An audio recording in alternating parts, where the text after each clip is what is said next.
Bom, deputados ameaçam não votar propostas de interesse do Palácio do Planalto até o fim do ano no plenário, caso o governo não libere as emendas parlamentares que, segundo eles, foram prometidas para que apoiassem a reforma da Previdência. Pressionado, o presidente Jair Bolsonaro se comprometeu ontem com um grupo de deputados a conversar com o ministro da Economia, Paulo Guedes, para acelerar a liberação dos recursos orçamentários para as bases eleitorais dos congressistas. As mediações têm sido feitas pelo ministro da Secretaria de Governo, o general Luiz Eduardo Ramos.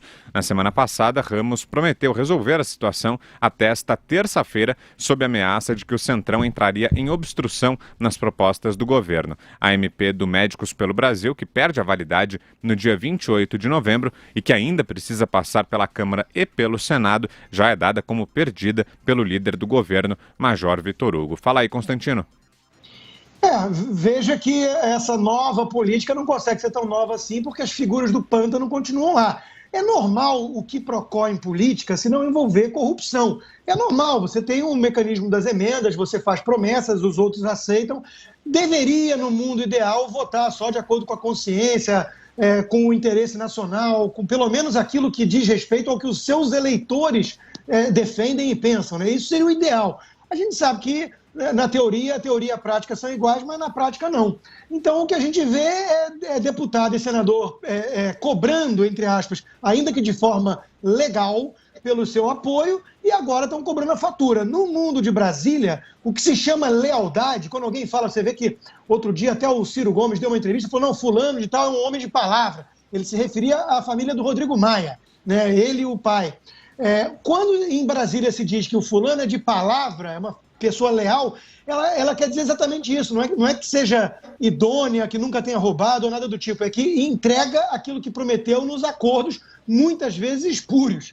Nesse caso, se é transparente, se é dentro da lei, se foi prometida emenda em troca de apoio, tem que entregar, senão vai perder credibilidade e vai ter retaliação do centrão fisiológico e não aprova mais nada.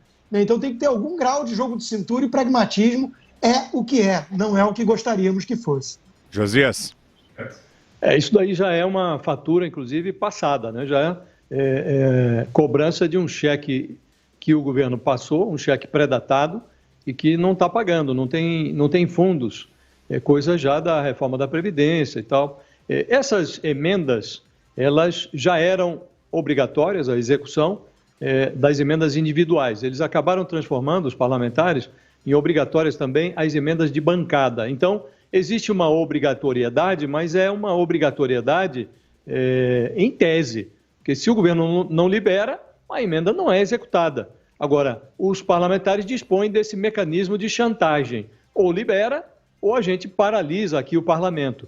Eles vão acabar liberando, como liberaram aí, antes do recesso um pedaço, agora vão liberar mais um pedaço. O que mais me preocupa é o que está por vir, porque é uma discussão mais de fundo, porque agora os parlamentares estão discutindo se devem ou não aprovar as outras reformas, que vão facilitar a vida do Bolsonaro. Ninguém pensa muito no interesse público, no país, que o país precisa dessas reformas. As pessoas começam a se preocupar com seus projetos políticos individuais ou coletivos, e o Bolsonaro não estimula a adesão ao projeto dele. Ele é personalista, como já analisamos. Isso é o que me preocupa mais, o que está por vir. Aqui é o pagamento do que já foi feito e eles vão ter que pagar.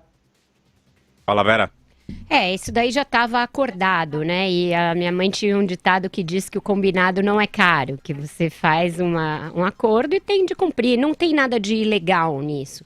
Essas emendas, inclusive agora com o orçamento tendo um caráter ainda mais impositivo do que antes, por meio da mudança que o próprio Congresso fez, elas precisam ser pagas, elas têm um cronograma, têm uma destinação, e é bom que sejam pagas. É bom que o orçamento seja executado, que ele chegue na ponta, porque ele já tem muito pouco investimento, quase nada, e o pouco investimento que há, muito dele vem dessas emendas que são a destinação para as bases dos deputados. Então é quando a política se faz para aqueles que pagam os impostos, para aqueles que necessitam dos serviços públicos. Então é o posto de saúde, é a escola, é a quadra no bairro.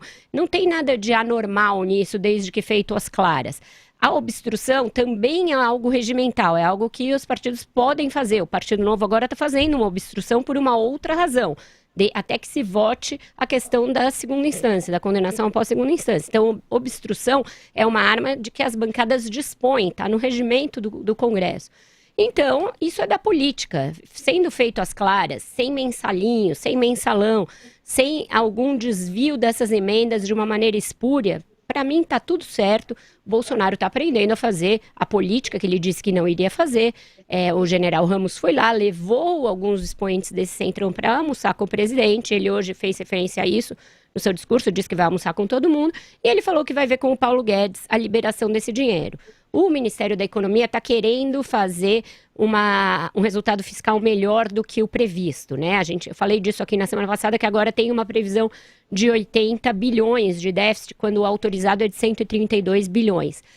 Para isso, eles falaram, os ministérios não vão conseguir gastar tudo que está autorizado. Então, aparentemente, dar um freio, uma segurada nas emendas estava neste cálculo da equipe econômica para fazer um déficit um pouco menor do que o previsto. Então, o ministro vai ter de soltar um pouquinho isso, talvez não chegue nos 80 bilhões que eles pretendiam chegar, gaste um pouco mais, mas já está garantida a meta fiscal para esse ano. Então, o Tesouro não vai estourar essa meta, tem espaço para gastar um pouco com emendas. A política, ela é necessária quando se tem uma pauta pesada de reformas para ser votada. Então, eu acho que isso é a dialética básica e normal da política. É bonito até, eu acho. É a lógica da dinâmica entre o parlamento e o executivo. Tá tudo certo.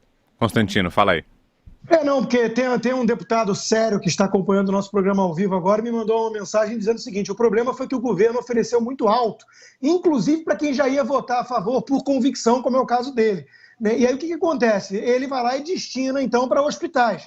E aí a turma do hospital fica cobrando. E se não soltar o dinheiro, fica, inclusive, depois espalhando boatos ou questionando o que aconteceu. Será que há algum interesse escuro, alguma jogada por trás, algum desvio? Então, o descrédito do governo, do executivo, perante o legislativo, se isso não for entregue conforme prometido, segundo esse deputado, ele diz que isso é inevitável. Então, realmente, prometeu, tem que cumprir.